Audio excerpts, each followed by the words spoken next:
am here. Hello, Yes, how are you, great. Timotheus? This was a little bit difficult for me, but now I am.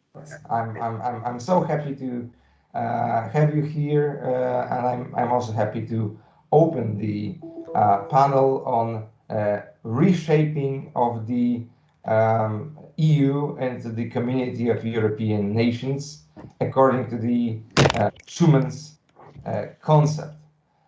It's part of the framework of Schumann's Thought Festival, which is taking place this month online as a forum of discussion regarding the future of European integration. We have very distinguished panelists today with us. I want to introduce very briefly the speakers, starting with Mrs. Miriam Lexman, who is a member of the European Parliament from Slovakia.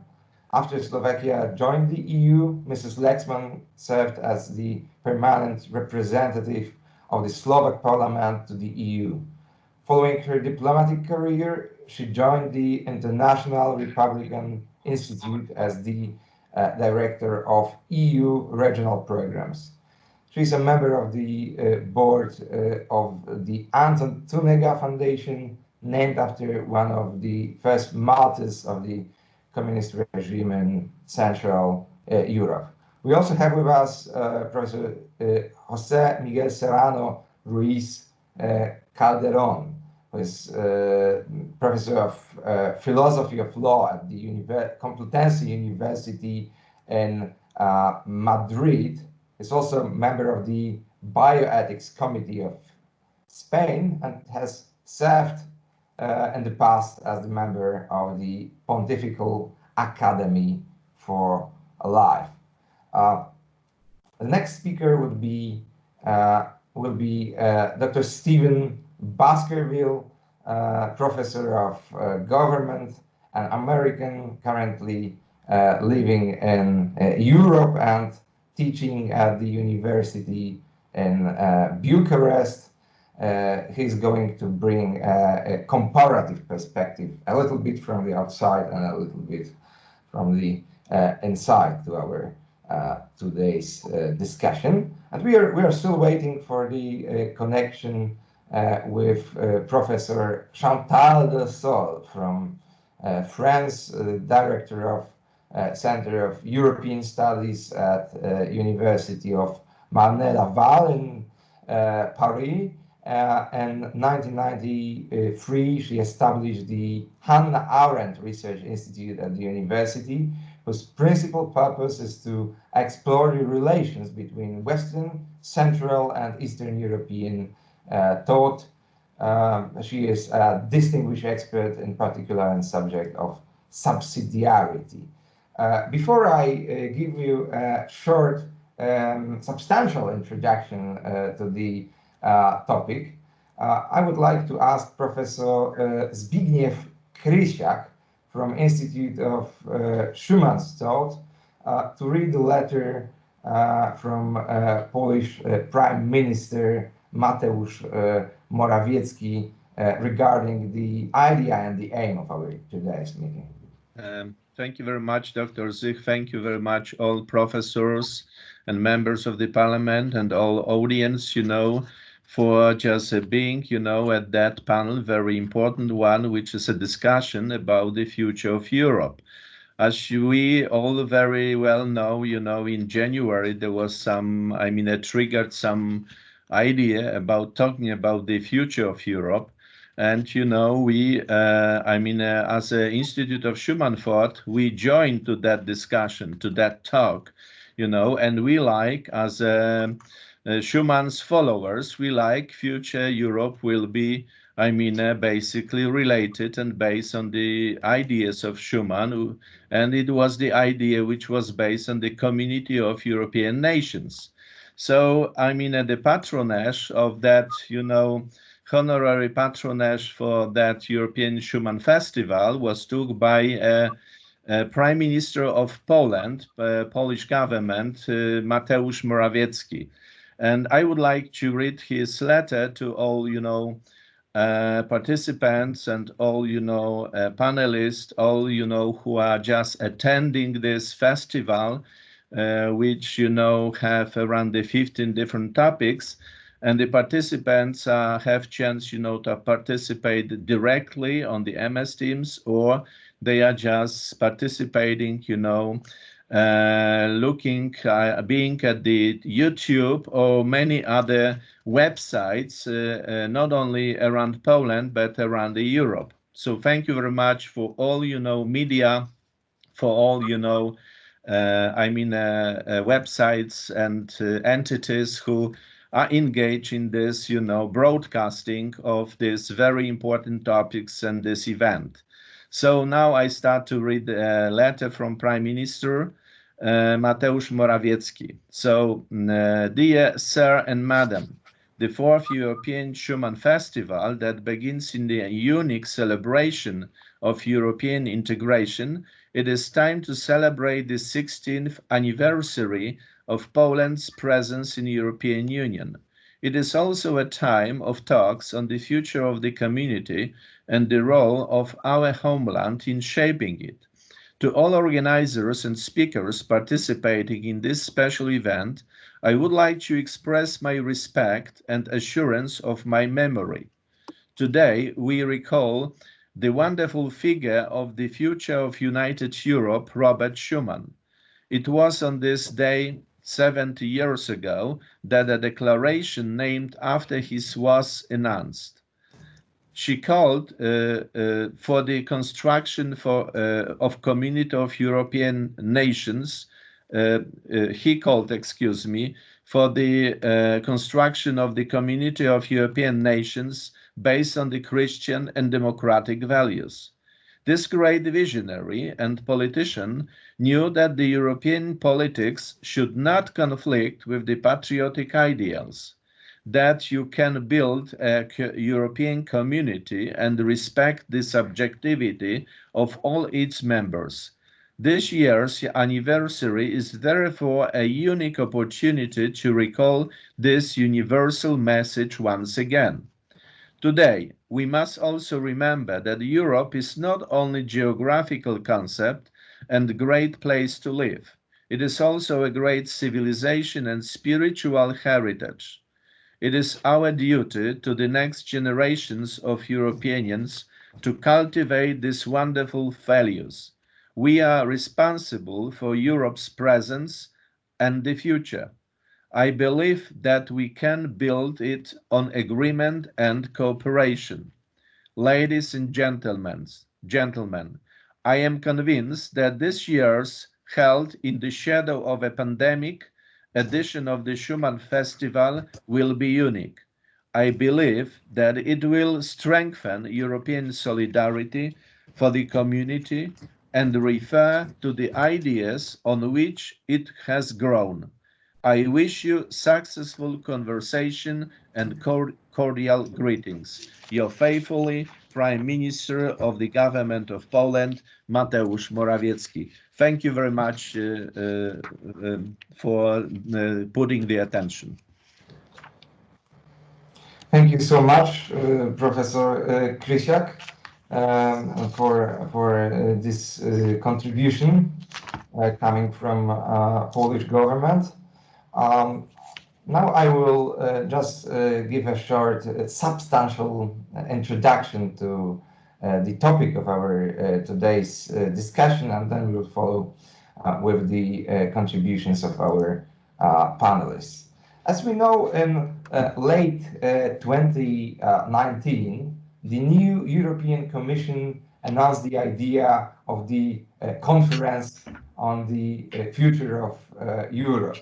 The new body, which is going to be chaired by Liberal MEP Guy Verhofstadt, will discuss future institutional developments of the EU. It is going to involve European Commission, the Council of the European Union, the European Parliament, as well as citizens and youth agoras. That means the fora of open discussion of the individual citizens of the EU. In general, it is aimed to deepen institutional integration of the European Union. The Constitutional Committee of the European Parliament has discussed following subjects that that are meant to be the principal topics with which the new body is going to deal with. Legislative initiative of European Parliament, possible second chamber of the European Parliament, qualified majority voting in the European Council. That means that there will be possibly no more requirement of unanimous decision in a number of fields, and the European Council and decisions could be possibly taken without approval of minority of the member states of the EU. The conference is also going to discuss the topic of Spitzenkandidaten, that is the obligatory candidates for the chairman of the for the office of chairman of the European Commission, appointed by each party which is taking part in the elections to European Parliament.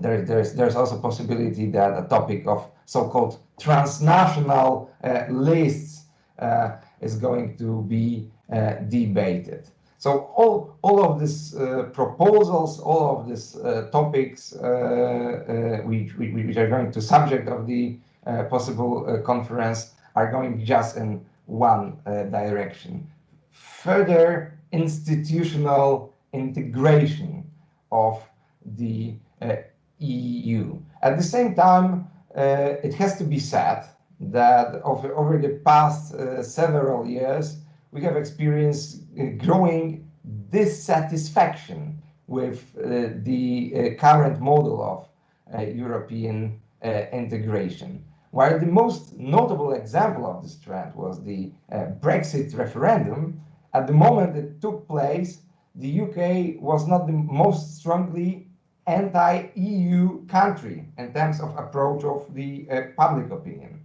The authors of the European Commission's working paper on the geography of EU discontent actually point out that according to Eurobarometer, at the moment of Brexit referendum, in 7 member states, more people tended not to trust the EU than in the UK.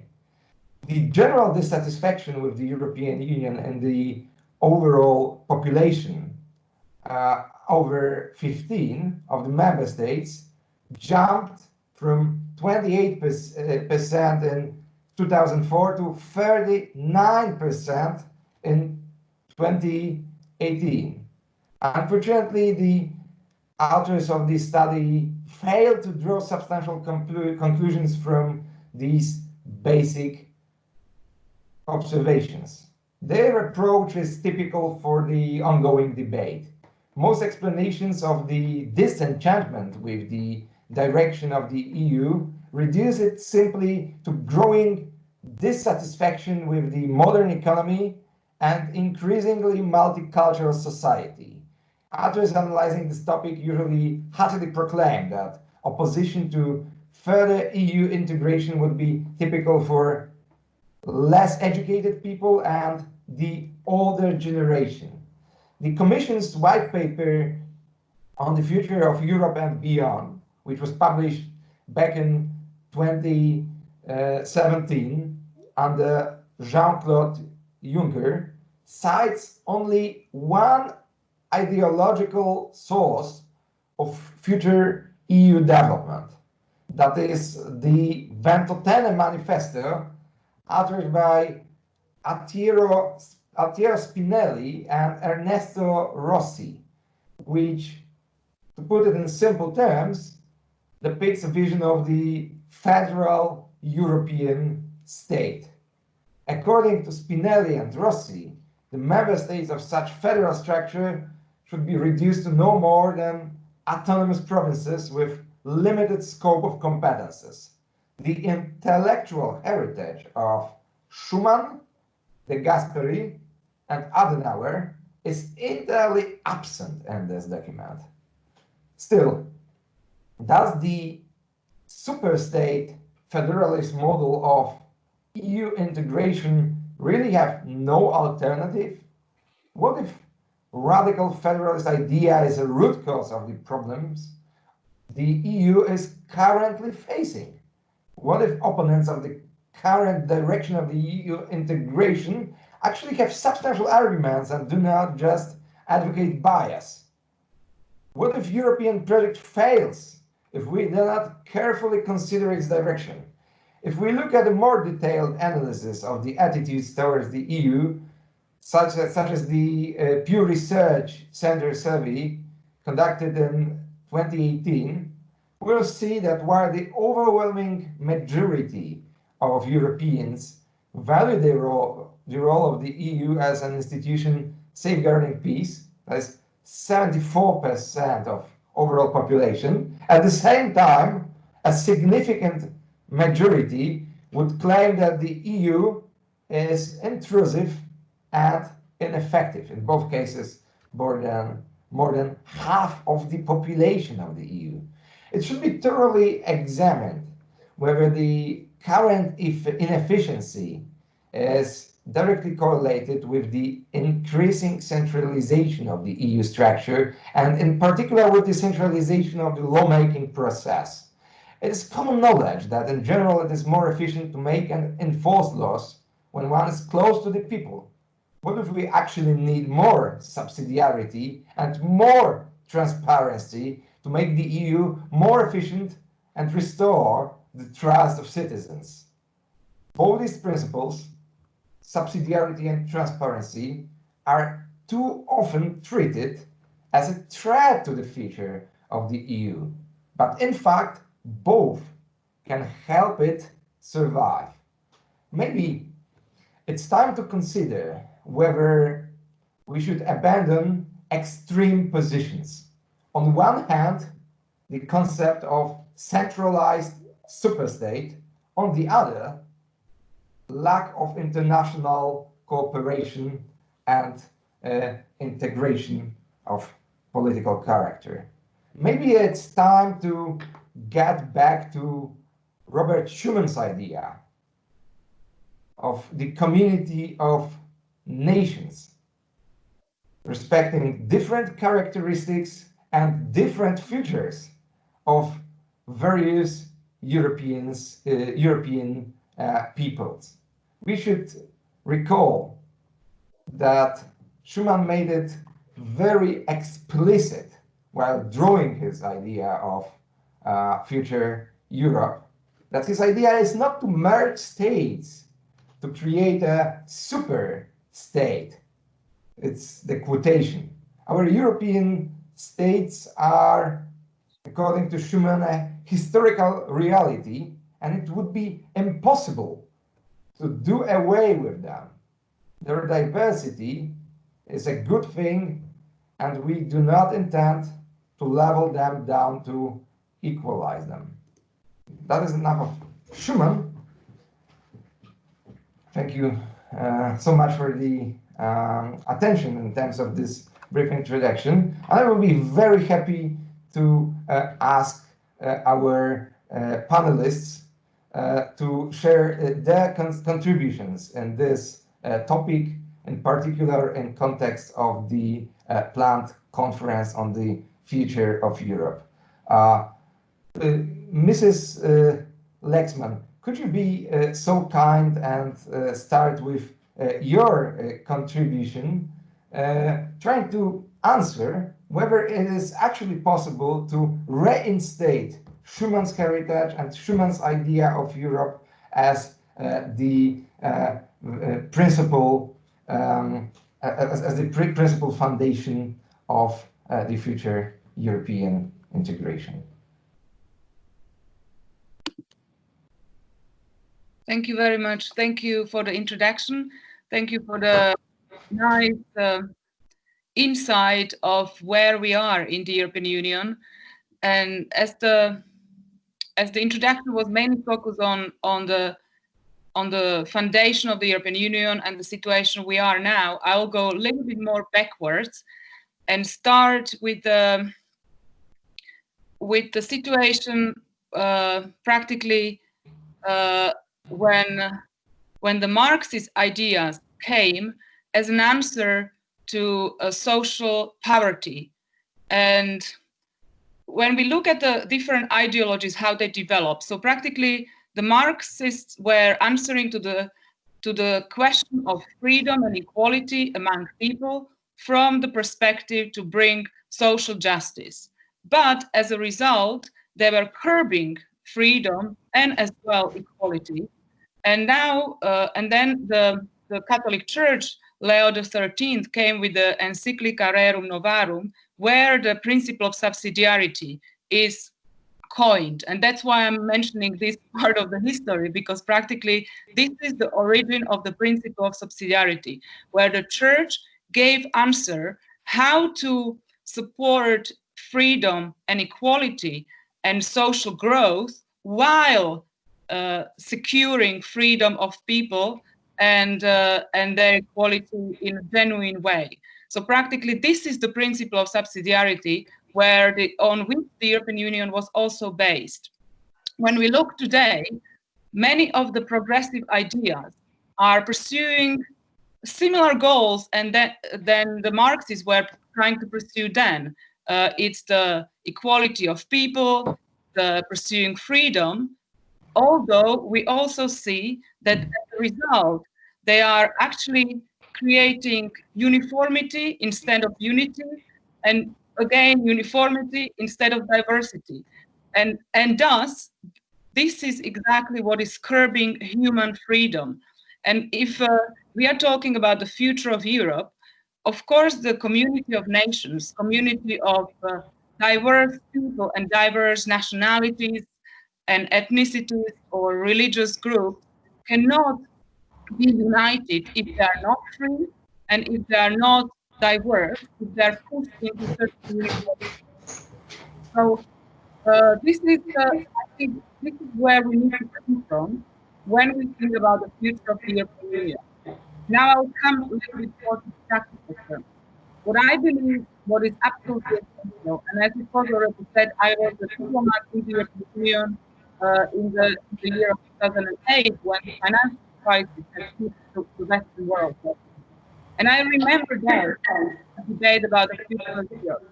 Now we are 10 or 12 years later, we're starting another debate about the future of Europe, but I don't see any lessons learned from the failure of the previous debate. Because in 2008, we started the debate about the future of Europe, but unfortunately, since then, we have lost the debate, and we are again in a situation that there is enormous diversity about how the people see what the European project looks like.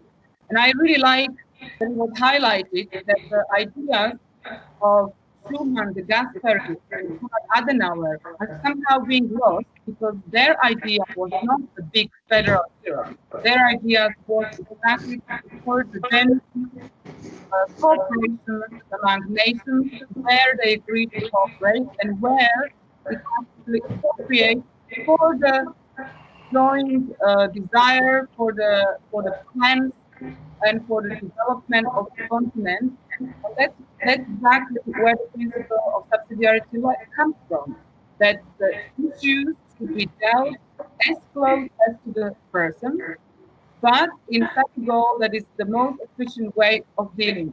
So the level should be chosen from these two criteria. And I will come back to the polls you kindly mentioned, because there is one aspect. Yes, you have mentioned that the people who are opposing the European Union or opposing further unification, federalization of the European Union is growing, but it's still, let's say, still the majority of people support the project. So the European Union rests assured that the support for the project as such lies among the people. The majority of people support it. Probably that means that they also support the kind of pro-federalization of the European Union, the slow move towards a more federal European Union. But we have to look at another aspect of the polls, because the Europoll has started to ask the question: how many of the people believe that the project will completely finish in about 10 or 20 years? And this is exactly where we need to look into, because there is, I think, in Germany and France, it's about 60% of the population, they believe that this is a great project, it's a important project, but they are afraid that the project will be resolved, or that the project will end in 10 to 20 years. And we need to look why people are afraid, or why they expect that the project is coming to its end. And I think this number is absolutely crucial, because it seems that the people do see fatal mistakes the project is doing, and they know that it's impossible to survive while doing these mistakes. And that's why we need to look here, not to look at how many support the project as such, because obviously the project is based on a very good foundation, so there is no reason to be against the project as such. But there are reasons why people are reluctant to believe that the project is going to survive. And here I would, and I will finish here because I don't want to keep long. I'm more looking for the debate. But I would say that I think what is missing in the debate is whether, because obviously, Please mute your microphones. Please mute your microphones. Mr. Zich, please mute your microphone. Okay. Yeah. Shall I continue? Yes, Miriam. It's there was some echoes when Yes, you were I heard speaking. it, yes. Yeah, and just I don't know, the microphone or something like that. Yes. Just yeah, now it's okay. Okay, yes, exactly. I mean, some people didn't switch their mic, so we could hear the background. I will just say the final point is that there are obviously areas where the European Union can cooperate more.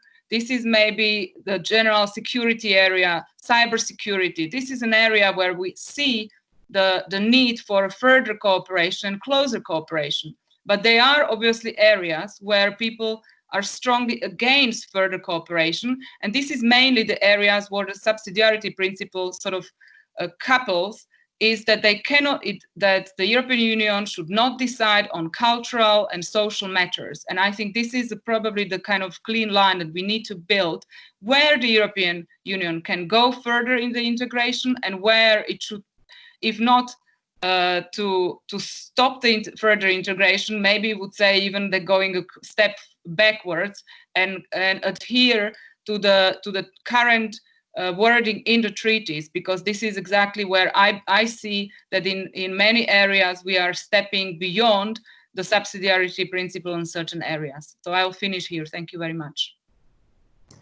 Thank you so much for this contribution. I think that you raised very, very important, very basic point that is actually up to the ideological and the framework of values, I would say, which we take.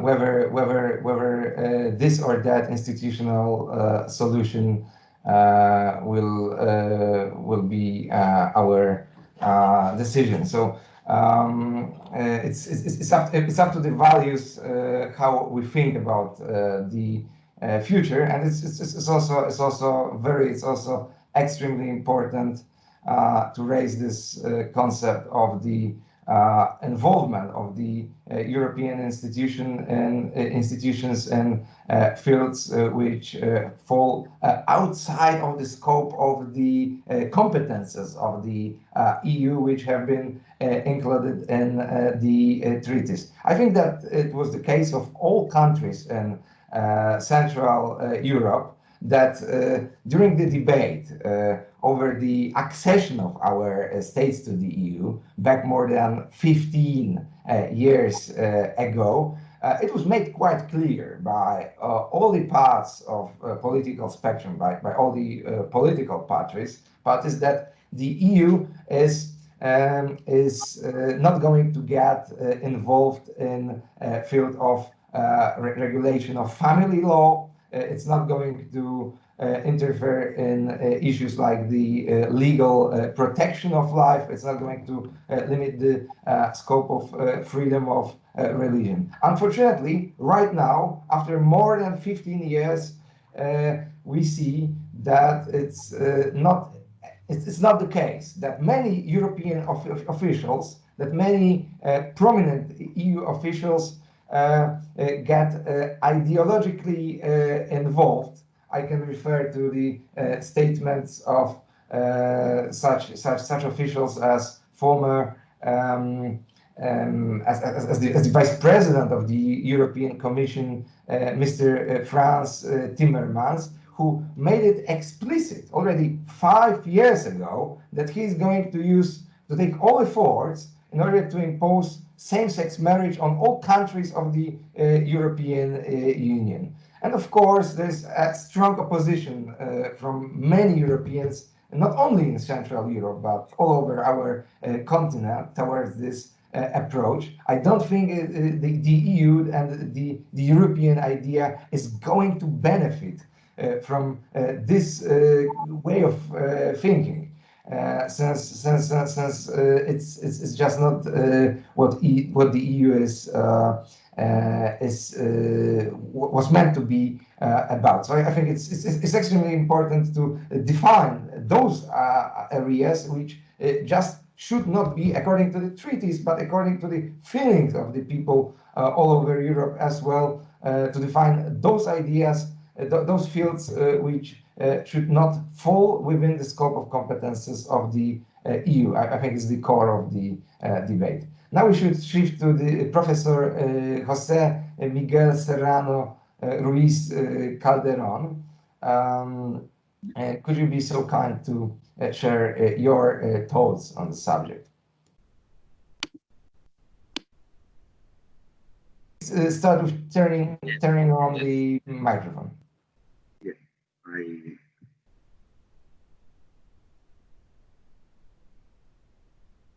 Yes, a short.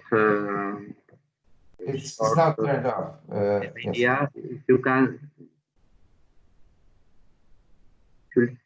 can listen me. Yes, I am speaking. Yes, okay. I think that you have reason when you say that the problem is ideology. We were prepared to work in a world where the liberal distinction and also the Christian Democrat distinction between the state and ideology works. But since the new Marxists arrived to the power in media and later in universities and then in the governments, we see that they are ideology. They have ideological means. They want to use the power to make the change of the society. The old distinction between civil society and state from the 19th century doesn't work now because they want to change the society. And the question is that in the EU establishment, there are many people, many agents that have an ideological agenda. And if we don't see that, we don't see anything. We are speaking about Schuman and the situation in 1945 and then, but now we are in a new, we can say in a new situation. The situation where the families, the people, and the state are under the pressure of this ideology, these new ideologies that are many together, but that go on family and many things like that. In this situation, I think that Europe, and Europe is more than EU, of course, that Europe must think in the national state. National states are very important because in national states there is democracy, some kind of democracy, but there is democracy. People can vote directly, and we can make political changes against the establishment. This is for me very clear. For this reason, we should go to a European Union, for example, where states have this role and can work and can represent their people. For me, this is an important idea. The second thing that we should speak is the past, because it's Orwell, no, always 1984.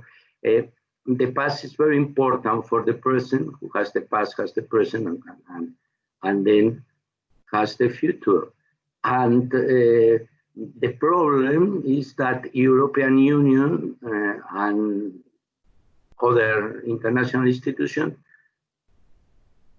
they don't think that communism is a threat to the liberty.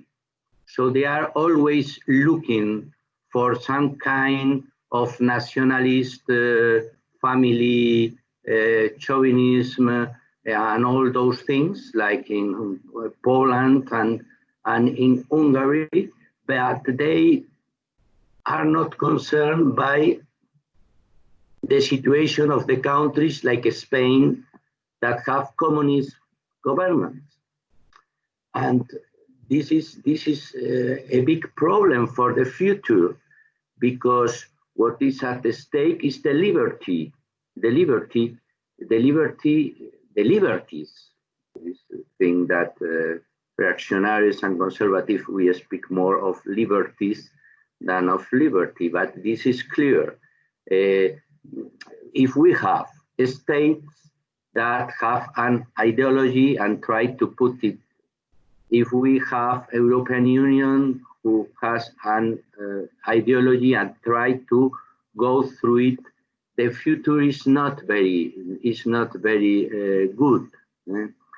Also, there is another problem that we should speak, that is that expectations in some countries are not very ideological or based on values, but are economic expectations. Many people think, like in Spain, that the European Union will rescue us for the mistakes we made or were made by our government. And this will be the immediate future of the European Union. The discussion on money again, on the money to make to answer the pandemic. I think that perhaps to speak about the future, we should speak more long, no? But the future is in 2 months, in 3 months, and in 4 months. And in 4 months, the situation will be very bad from an institutional point of view, because we will see that institutions will and the countries will be in a big battle, and also from the economic point of view, because people will be fighting, states will be fighting for the money, we can say, for the money. Also, the past can show us some questions that are very important. In Spain, we had a speech of solidarity. All people speak about solidarity, all the solidarity. We are the more solidary country in the war and all that. But what we have seen is not solidarity during these 3 or 4 months. We have seen egoism.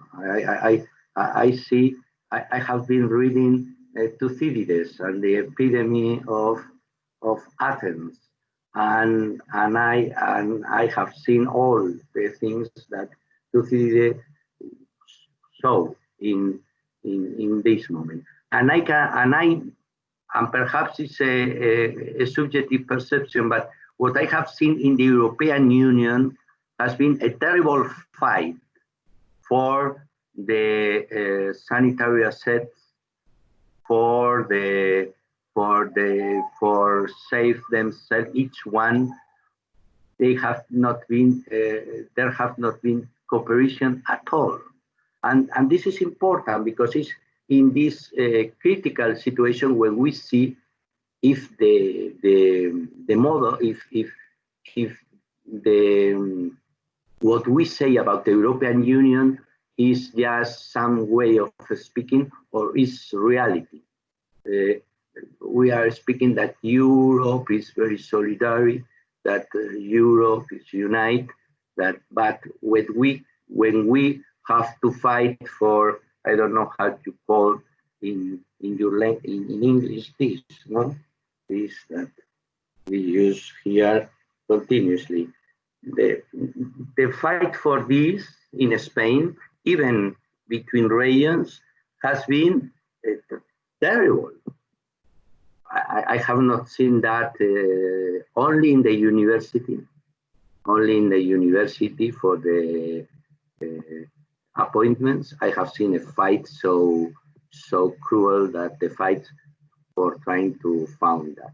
What I want to say with that, I want to say, first, we must see what is going on with the European Union now, and we must see the European Union not in the words, but in the facts, not what they say about democracy, about development, for example, this the word that they like a lot, but what really they are doing. And of course, perhaps for finishing in some way, I would say that we must to protect democracy from ideology and national democracy from ideology, from EU ideology, and we must to try to do a realistic European Union, seeing how it works now, not how they say that it should work. Thank you. I take you pardon for my horrible English. I went to Huntington when I was a child, but was not enough. Thank you for this contribution. I think your points were perfectly clear, and they were also based very much on this classical intellectual framework. Yes, to speak about the reality, not just about the legal or intellectual framework alone outside of reality. of the conflicting interests that are to a certain extent real.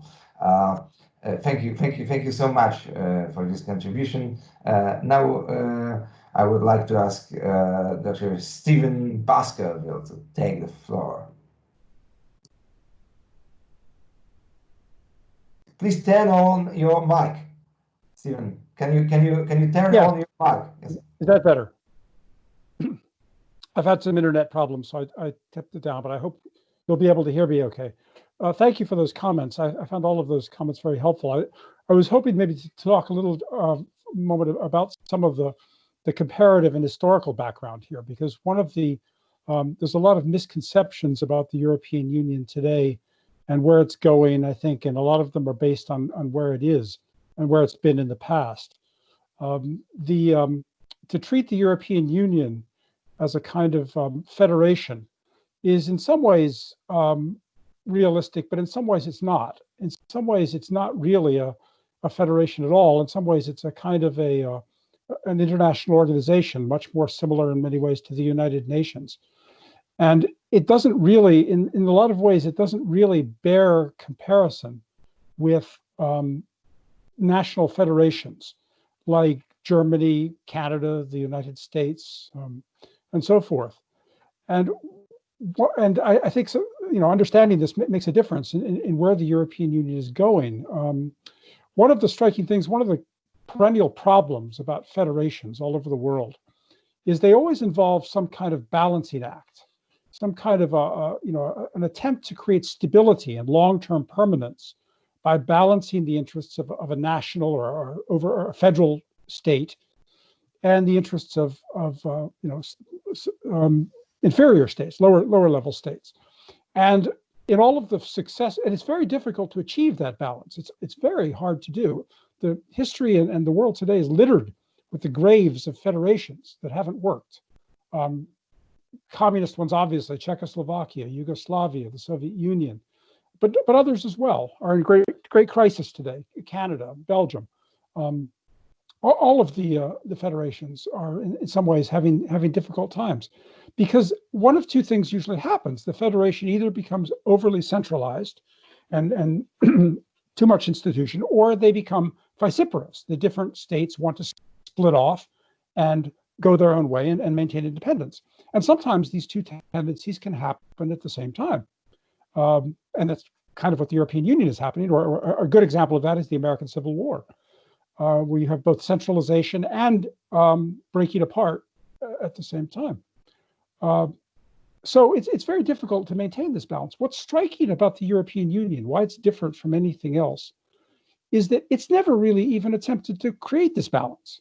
It's never really attempted to create a stasis, a permanent, stable balance between the European state, if you like, the Union, and the national states. It's a very open-ended process that's taken place from the very beginning. It's always been an open-ended process of more Europe, ever closer union is the phrase in the treaty. And so it's like a shark, we either move forward or we die. So there's this idea that you have to have more integration, more centralization, more Europe, if you forgive the expression, and that this is an open-ended integration for its own sake, and this is a good thing for itself. Well, what happens when people start thinking we've had enough? This is a good point to slow down, or maybe even too much. What happens? What mechanism is there for saying stop? It's time to consolidate what we have. Instead, it's this open-ended process, like the United Nations. We've been playing it by ear, as we say in English. It's been this ad-libbing, this what's the word in music? And there's no place to stop. And this is what we see today. We see people wanting to put on the brakes, like Britain, for example, in the most extreme case, but other countries too, wanting to put on the brakes and slow down the process. And the European Union itself, the administration, the the administration in Brussels responds by more centralization. And so the states' populations become more alienated, want to be, so everyone's working at kind of cross purposes at one another. And I think we need to at some point decide, how far are we going to go with this? How far, the Americans got together and created a constitutional convention and decided to try and create a balance that would endure. And it's endured fairly well, not perfectly by any means. The Germans did the same after World War II. But the Europeans have never really done that. It's a series of treaties, and it just continuously expands and integrates further. So this is the kind of tragedy, if you like, that we are in the European Union if we're not careful to find some way to devise some kind of thought out, negotiated consensus. That's one thought. That's one thought I have on the federal structure. I would just point out there's a number of ways in which this is playing out today, which involve crises of their own. It's one is the crisis of federalism itself, but within that there are the substantive issues that also are creating crises. And I'll just name them right now, and I can talk about them more if you want to later on. The first one I would say, which is extremely important, and it's just playing out right now in the European Union, but also in the domestic politics, especially of countries like Poland and Hungary and Britain and others as well, is what I call the worldwide crisis of the judiciary. The inability of democracies today to decide how far judicial power should go, and how to rein in judicial power when people think it has gone too far, how to maintain the independence of the judiciary, whereas at the same time preventing the judiciary from becoming tyrannical. And this is, what Poland is fighting with, Hungary, non-European Union countries like the United States have been fighting this for a long time.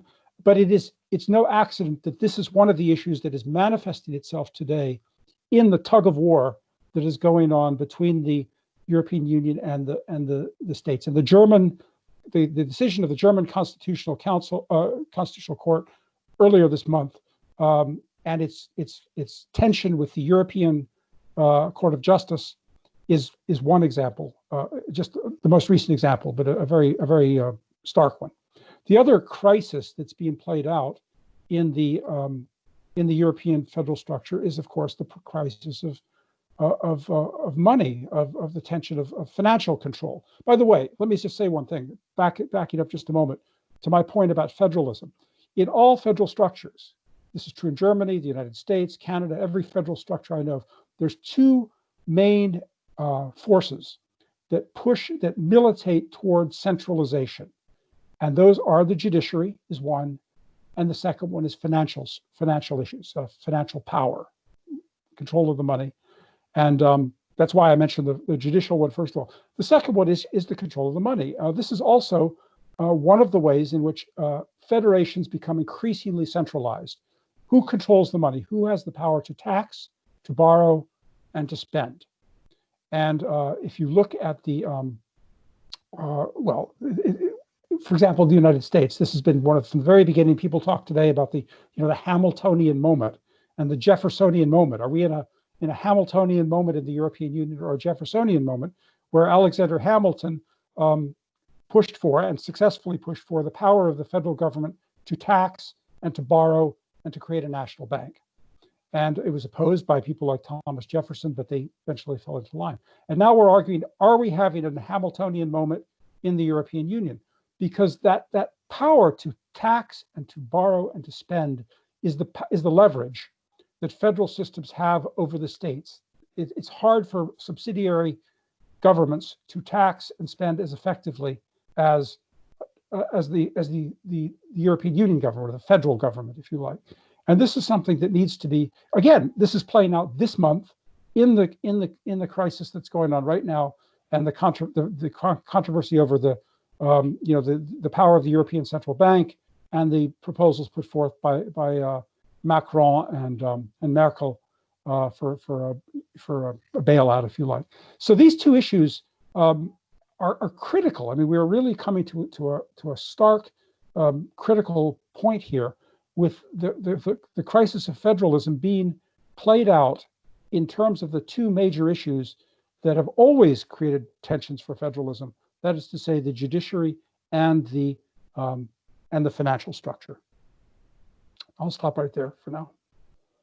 Thank you so much for this extremely important contribution. I think that we very often forget here in Europe that while European Union is something unique, it's not the only project of that kind that ever took place in the world. And without that comparative perspective, without analyzing why similar projects in certain cases failed and the other cases have been successful, we cannot go forward. We cannot reflectively go forward. So thank you so much for sharing your thoughts. Now, since Professor de Sol didn't manage to connect with us due to technical issues, I would like to ask Mrs.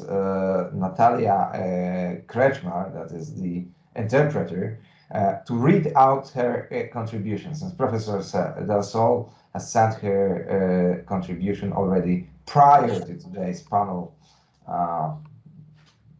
Okay, ladies and gentlemen, can you hear me fine? Okay, so I'm starting. Among the most important issues the whole EU community has to deal with are centralistic tendencies, which are more and more pushed through by the EU institutions.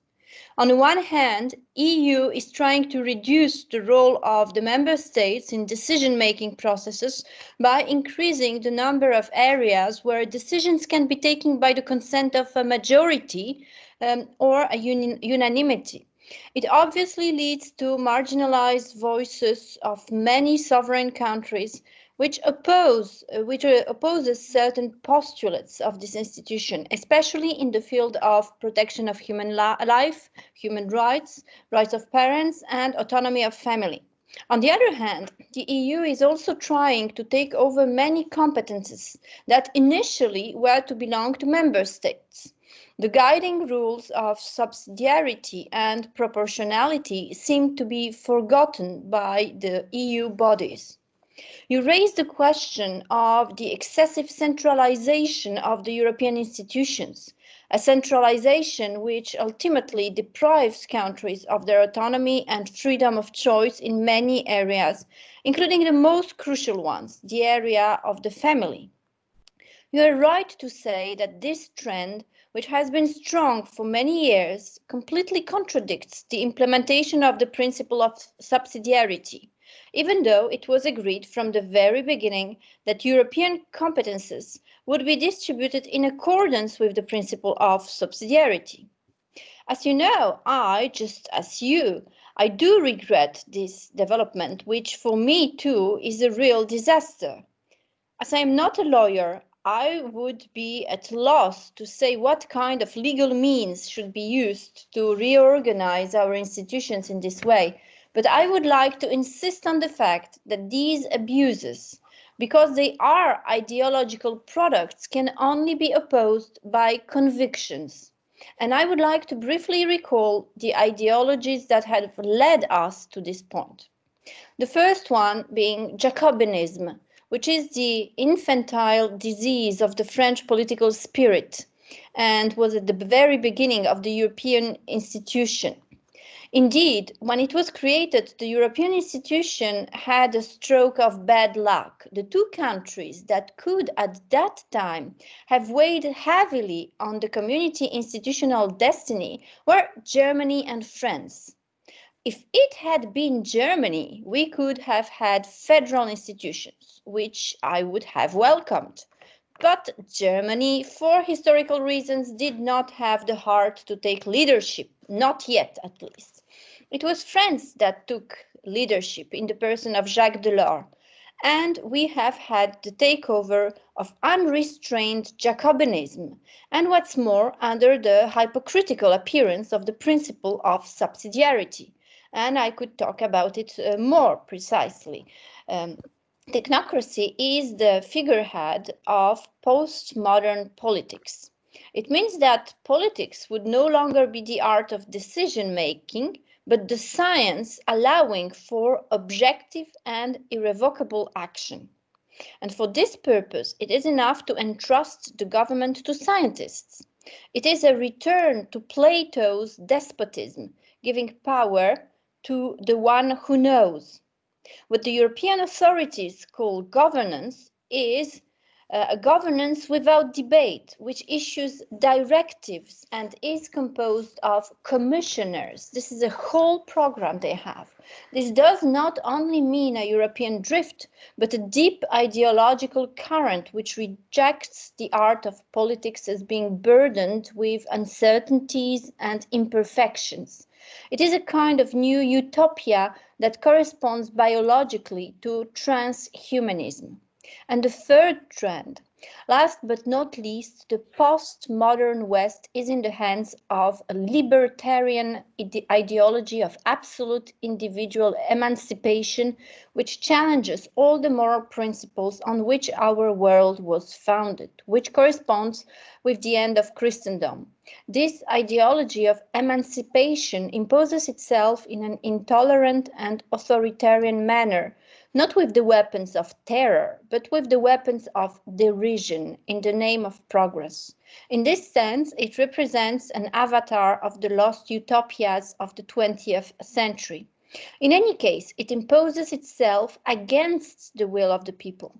This is how all the peoples of the Union are being forced to carry out reforms concerning morals, family, children, even when they do not suit them. We can see that the reasons for the present European centralism are ideological. European centralism is not a bad coincidence or a legal problem. It is being implemented by technocratic convictions and by libertarian convictions. It can only be combated by opposite convictions. Thank you. Thank you so much for sharing with us this contribution, which identifies very deep intellectual roots of the problems that we are currently facing. Very basic roots in terms of anthropology, in terms of understanding what the society actually is and what the state actually is. I think that we should certainly focus our discussion on the future of Europe on understanding of those basic terms, because without rethinking the wrongs in the way how we understand such basic concepts, we cannot simply discuss the institutional issues. Still, I would like to start the discussion with the question to all the panelists. Since the conference on the future of Europe, which I mentioned in the very beginning in my introductory remarks, the conference that is about to start this fall, it was a bit postponed due to the coronavirus pandemic, focuses just on institutional changes, institutional amendments to the treaties, just on procedures, I would say. I cited a number of proposals like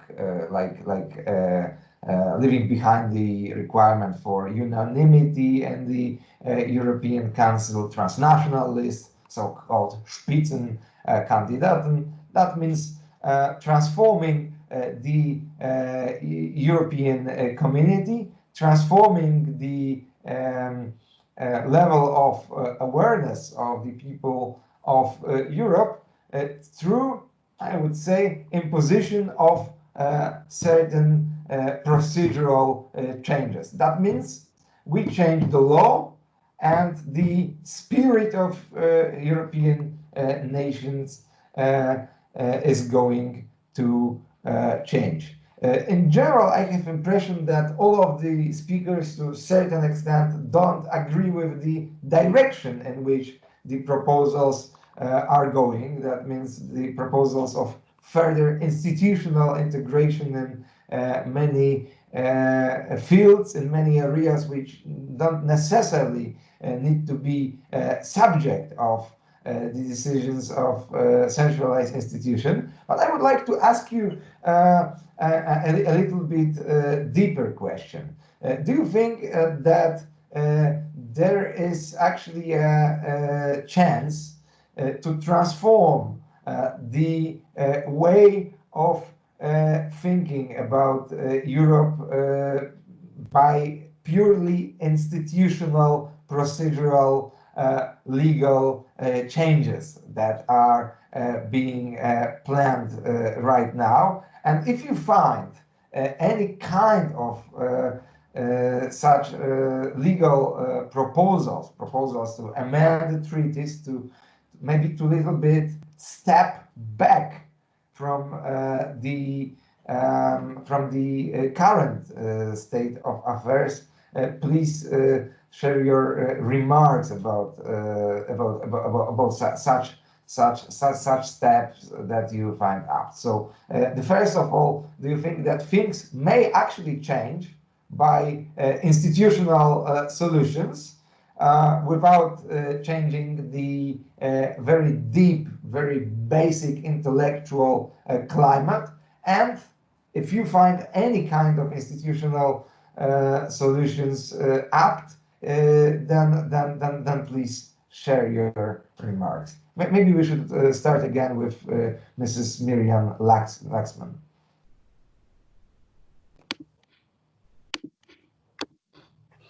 Thank you very much. Very difficult questions, obviously. I have to admit that at the very beginning of this pandemic, I had the feeling that the way how, on one hand, the global world and the role of the European Union in the global world became fragmented, that all the borders were closed, people couldn't travel, all the international part of the world, although it moved online, but it was to a certain extent stopped. And the world was united in a kind of desire for making things better, to avoid such crises, to avoid such catastrophes.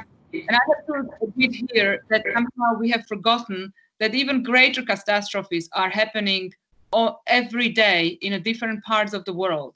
That this was the first time the West got hit by a pandemic, but we know that there are pandemics and illnesses which are killing far more people in Africa and other parts of the world.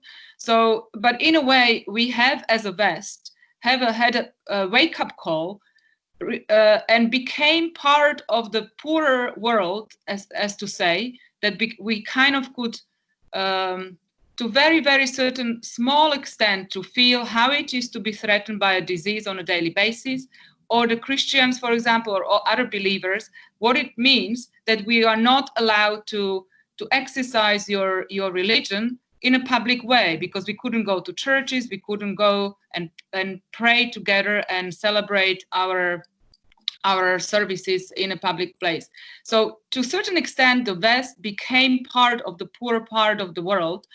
And I really had the feeling that maybe this is the waking moment where we will realize where we do mistakes, we will come back to the core values, which are for 2000 years already being proven as the values, where if the society is based on those values, the society can flourish, can develop, and people could remain free and living in peace.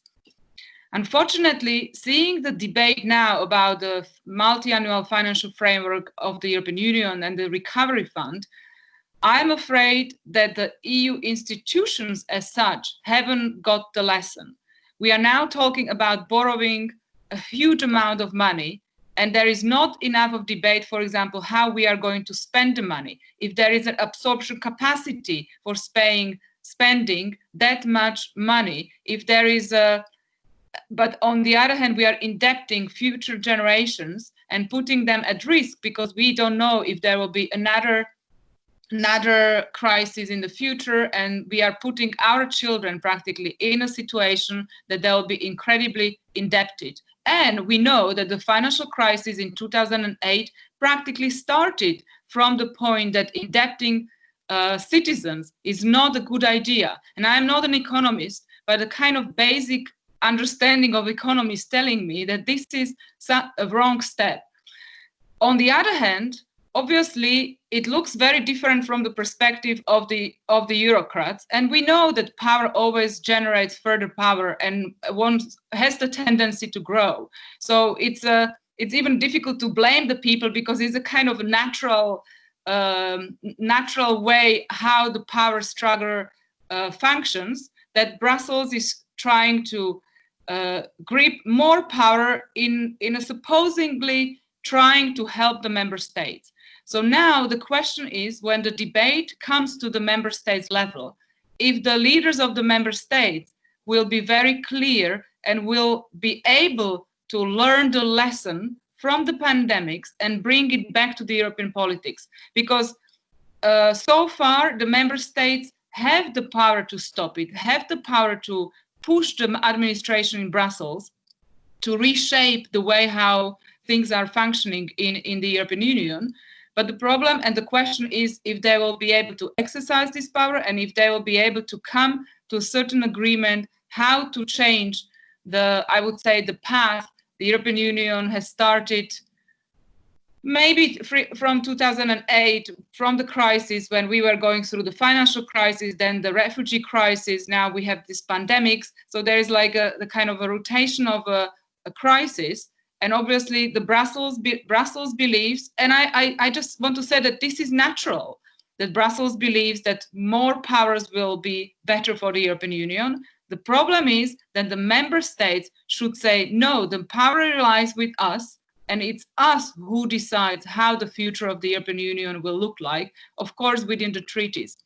And I would like to come to one point Stephen has mentioned about the judiciary, because I have lots of friends and lots of people I know, people I work with who are conservative, and then they somehow came to the idea that actually a federal European Union will be better because the rules will be set in even in a more clear way, that practically that it will be, the division of powers will be much clearer than it's now, and that's why it will be actually better also for those who see that the subsidiarity principle should be adhered even more powerfully or strongly, or people who see that the division of the competencies should be imposed in a more strong way. So they believe that if there is a federal Europe, it will be easier, so to say.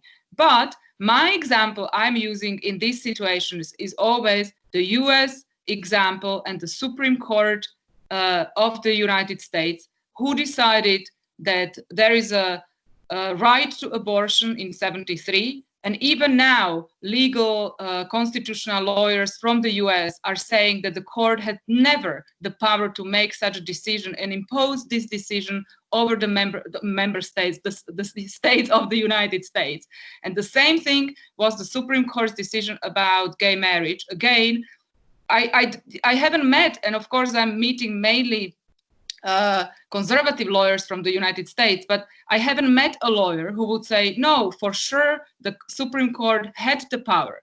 More so, we hear the ideas that no, this is better because we are giving these people more, they were suppressed, that we are giving them the freedom. This is practically from the human rights perspective, so to say, it's bringing equality among people in the United States. But no one argues from the legal point of view that yes, the Supreme Court had the right to make this decision. So, and that's my answer to those who are thinking that federal Europe will actually be kind of a more strict legally based system where the European Union will not be able to kind of regain more and more power slowly. But the problem is exactly the power of the judiciary and the financial systems, because now we see it when we are discussing the multi-annual financial framework and the and the loans the European Union is going to take, that these systems of the judiciary and financial system is practically more powerful than the legal system or the kind of constitutional system which is agreed by the people, by the member states. So I think probably we have to look at it from this perspective, because otherwise it's very difficult to find an answer on the question only, yes, federal Europe or less federal Europe, but how to secure that the competencies which are divided and are set in a certain law are actually will remain so. Thank you very much. Thank you so much for this contribution. We should remember that this process of taking the competences by the judiciary is already ongoing, and it's not the European Court of Justice, the Luxembourg court that touches most sensitive ethical issues, but it has been already the case in case law of European Court of Human Rights in Strasbourg. Of course, it's not the part of the European Union framework, it's part of the framework of the Council of Europe, but it has already made attempts to reshape the identity, the legal identity of marriage, to reshape the legal identity of the family, and it has gone quite far in this respect. So, of course, this point, this context of the judiciary, I would say, is very central to our discussion, and certainly it's not just an abstract threat. It's something that is already taking place in this international level.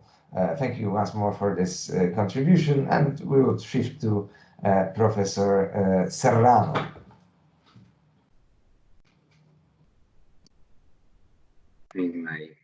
My microphone is now working. Well, of course, I am from philosophy of law, so I believe in institutions for survive. But I think that institutions has two ways, no? It's going and coming, because you need institutions to change things, but you need rights and costumes, like Confucius will say, to make the institution work. I don't know if I explain myself. For example, the Constitutional Court in Spain during these terrible days has do nothing. They didn't work. They didn't protect our liberties against the German. No, they work, they protect individual liberties, but in Spain, no. And what is the problem? The problem is that institutions need men or women, obviously, that have the habits, the rights, the idea that they should work. The judicial independence work on institution, but also in judge. And for me, this is very important. Why? Because if we have an European Union made by bureaucrats, I am not completely against bureaucrats. I think that they are better than other kind of people in power, no? But if we have the European Union with bureaucrats, that they think that they have not ideology, because they feel that they have not ideology, but they have an ideology, the management ideology, we can say with McIntyre, and they want to work in this way. the change of institutions doesn't work. I don't know, because we need to change also the way of thinking, but we cannot be naive and think that it is only a problem of moral. Or so we must change the institutions, and we must change the rights and the customs, and this is difficult when you have a so big problem like the European Union. I will say just that. It's okay. I cannot say more about this. Thank you. Thank you so much for answering the question and showing us this, let's say, inherent paradox, which is typical for all official, we could say, bureaucratic structures that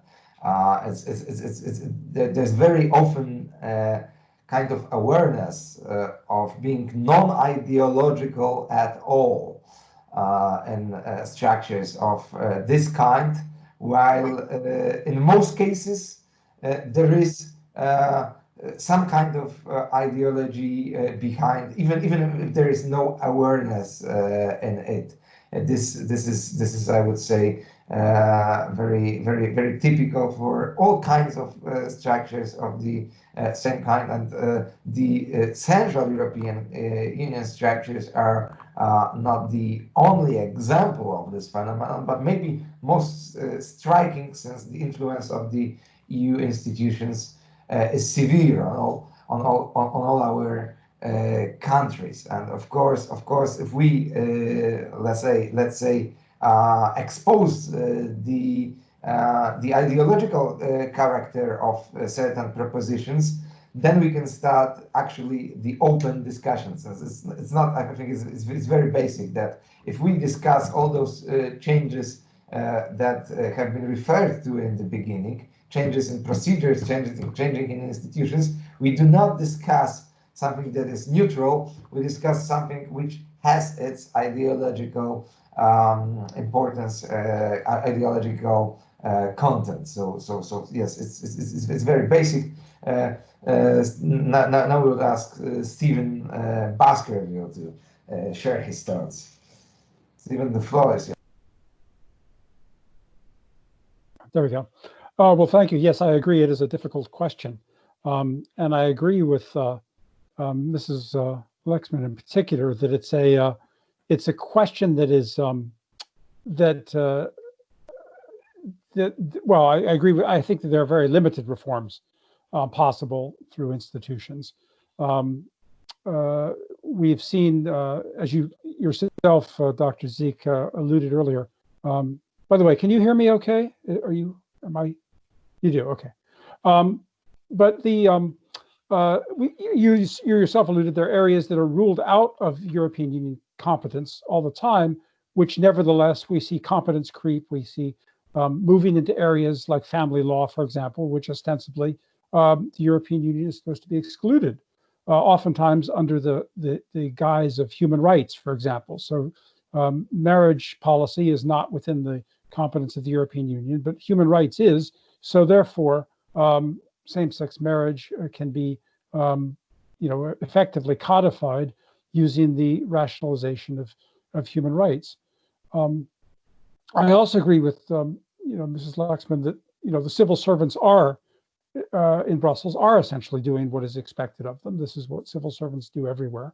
And that it is really the responsibility of our national leaders to take back the initiative, to hold their ground, and to maintain their prerogative of themselves and the nations that they represent. Because if you rely on institutional reforms on the legal level from Brussels or anywhere else, then whatever Brussels giveth, as we say, Brussels can taketh away. So the only way that national prerogatives and national sovereignty is going to be secure is if it itself nations themselves are at the forefront of insisting upon their sovereignty and their prerogatives and their own proper turf, so to speak. I think it is one thing we talk a lot. We hear a lot of talk these days about European values and values that Europeans share, and I think that's a very valid point. But it's also true that one of the European values, one of the foremost European values, I think, is the very concept of the nation state itself. The nation state is a European invention, for better or for worse. Europeans invented the nation state. It's been Europeans in some ways have kind of shoehorned it onto other continents, sometimes well, sometimes less well, sometimes in ways that we have yet to see could still be better. But it's been imposed in some ways on the rest of the world, or the rest of the world has adopted it. But it is a European initiative. It is, and many people have credited the nation state for reasons which I won't go into in detail. But many historians will argue that the prosperity of Europe and the freedom of Europe have been products of the nation state. The competition between governments to keep taxes low, to keep government small, to keep freedom, to preserve and respect freedom, to respect the personal freedom, economic freedom, and so forth, is credited with the prosperity and the freedom of Europe. So in many ways, we're in danger here of killing the goose that laid the golden egg. So I think we need to be very careful of that. I like the point that was made before a moment ago about the point about ideology and the ideology of Brussels, or of the functionaries, of the bureaucrats, and so forth. I'd just like to point out that every system of administration, every bureaucracy, especially imperial bureaucracies, and in some ways the European Union is a kind of imperial bureaucracy, but the imperial bureaucracies that have worked throughout history, that have functioned well, have been bureaucracies that have civil services, have been those that have some kind of ethical code that governs them. They adhere to some code of ethics. Usually it's religious, but not necessarily. I mean, under the Roman Empire, you had Stoicism. In the Chinese Empire, you had the Confucianism. In the Holy Roman Empire, you had the Catholicism. In the European empires, you had a Christianity. Every successful imperial system of administration has some ethic that it adheres to, and when that ethic deteriorates, then the empire or the administration system deteriorates, or it's replaced by another one. And I think somebody mentioned at the very beginning, Dr. Krysiak mentioned at the very beginning, I think, that the European Union was founded in many ways by Christian democrats. It was founded on principles of Christianity, a Christian democracy.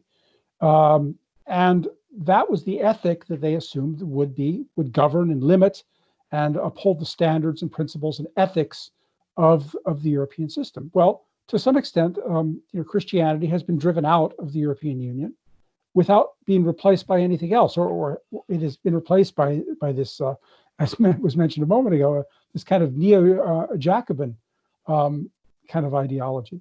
So we do need to think about ideology. Is very important, and you can't. If you try to get rid of one ideology, it usually is replaced with another one. So we need to think about how far we're going to. Are we going to drive out the traditional values, the traditional religious values and other values of Europe? And if so, what are we going to allow to be put in its place? These are all debates that need to be made, I think, more explicit today. Thank you so much. It's so important to understand this quite basic, quite obvious at first glance, but not that obvious if we look at the current debate. This quite basic observation that no institutional structure can exist in a long-term perspective without the code of ethics, without shared values that somehow go beyond conflicting interests. As Professor Serrano aptly pointed out, there will always be conflicted interests between individuals and between the communities, between the states. It's quite obvious. It has always been like that, and it's going to be always like that, since kind of egoism is part of human nature, and we cannot just simply abandon it. But what helped the founders of European community kind of go beyond those interests is something transcendent. And of course, this was Christianity. Can a European project, can European Union go forward without this ethical foundation? I think it's the very basic issue for us.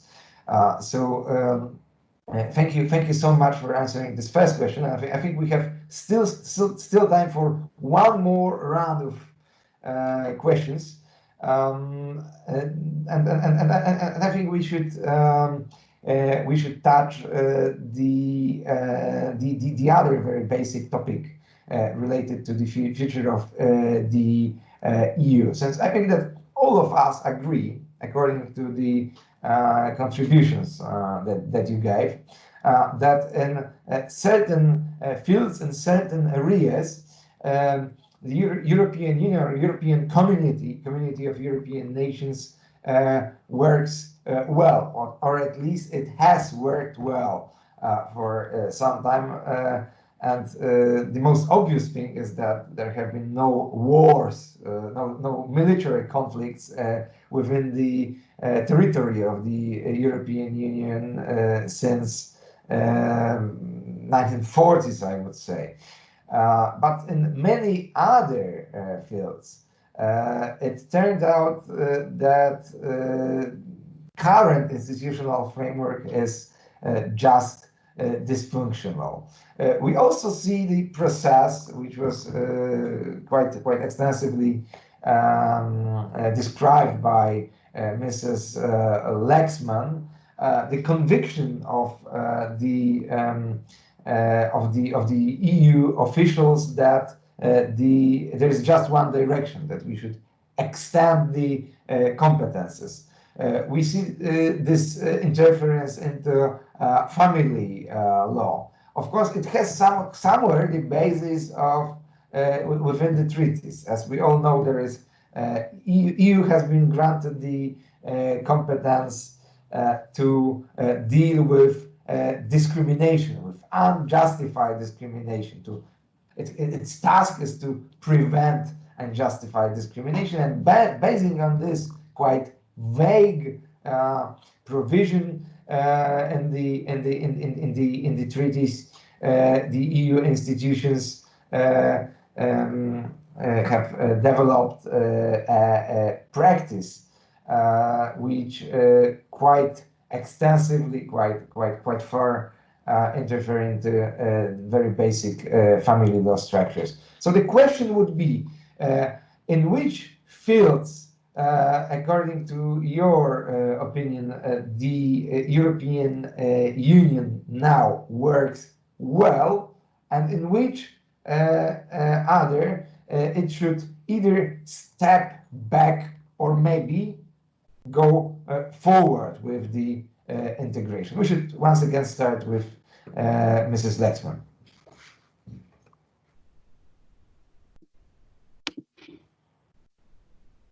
Thank you very much. It's a very, very difficult question. And I will maybe turn the question a different way or rephrase it, because I don't think the European Union can work well in one area and completely fail in another area if there is not clear understanding. What is the role of the European Union? What are our values? And if there is no adherence to these values in all areas. Now I'll explain what I mean. If you ask me this question at the first place, I would say like, oh yes, I mean we should work more closely in the security area, cybersecurity, what I already mentioned before. That's one of the areas many people are asking for, and many people see that the European Union can play a great role in terms of guaranteeing security. On the other hand, as it was already mentioned many times by other speakers, family law, the cultural and social issues, also in terms of taxation or how the social security system is set. This is something which should remain with the member states and should not be pushed otherwise. So that, I mean, kind of that can say that, okay, this is a clear line. But, and now this is the big but, if we do not come and do not base even the security issues on our core areas, we are not going to, even there is a great cooperation, technical cooperation, civil servants cooperation, we are not going to pursue the goal. And now I'm telling you why.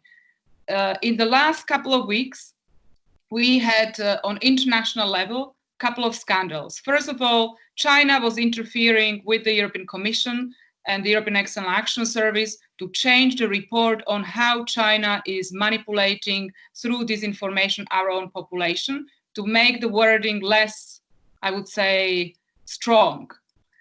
Then we had a scandal again that a high representative, very high representative of a European External Action Service in Palestine was practically telling NGOs which have clear relations with terrorist organizations that they can apply for EU funding. Another scandal now we have practically that which came out yesterday, day before yesterday, that the European diplomats are saying that the human rights issues and Hong Kong and Taiwan and these issues are not in the agenda for the diplomats to include in the diplomatic discussions about our future EU-China trade deal. This is all undermining our own security. Chinese are using our weaknesses in our value system in order to threaten the security of the state as such and individuals as well. So again, to answer your question, and I want to finish here because we are finishing with the time and I want to leave the space for the other speakers, but to answer your question, I don't think we can make the division now if we don't come back to the question where our values lie, and then we build every policy based on those values. Thank you. Thank you. Thank you so much. Professor Serrano, please. Okay. I mean, one problem is when we speak to go forward or backward, because we think that we are like in a progressive line, that we must to go to a better place in the way that Augusto Conte or Stuart Mill refers to this. And I am a little bit, no, not a little bit, quite reactionary. So I think that we are more in a round, and we must see what is better and what is worse, better than go in a direction. But because, for example, European Union has been very good in economic integration. People who is under the euro is in a good condition. I have my money in euros and is better than have it in pesetas for the next big problem. But this very good situation has been made with the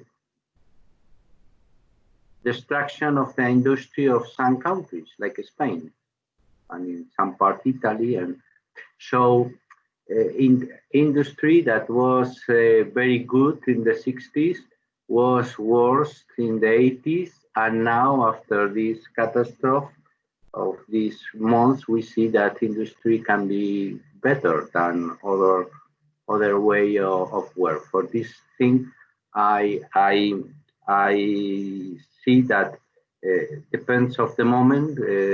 Things can be progressive or regressive, we can say.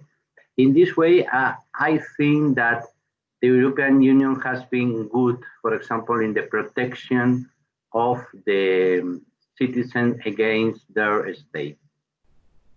This has worked well. They have made a new instance for protect some liberties. In the other hand, when we use this way, we can throw the European Union on issues that are very specific for the country. I remember now, for example, the problems with some family questions. So I think European Union has been good in education in some way, because we have make a good space for working together.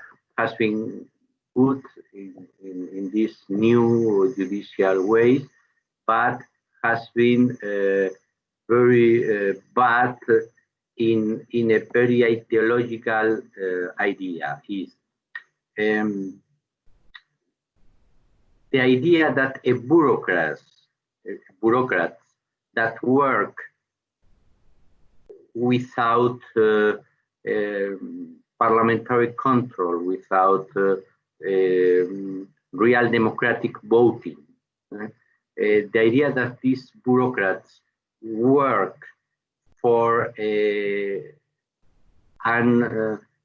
future who is better, always in the same way, that is to have more power for the European Union, this has been very bad, because we have bureaucrats who feel that their more power that is not democratic, they have no democratic control, like in the countries, that its work is like a minority, not elected, that work for the good situation, that the good situation will be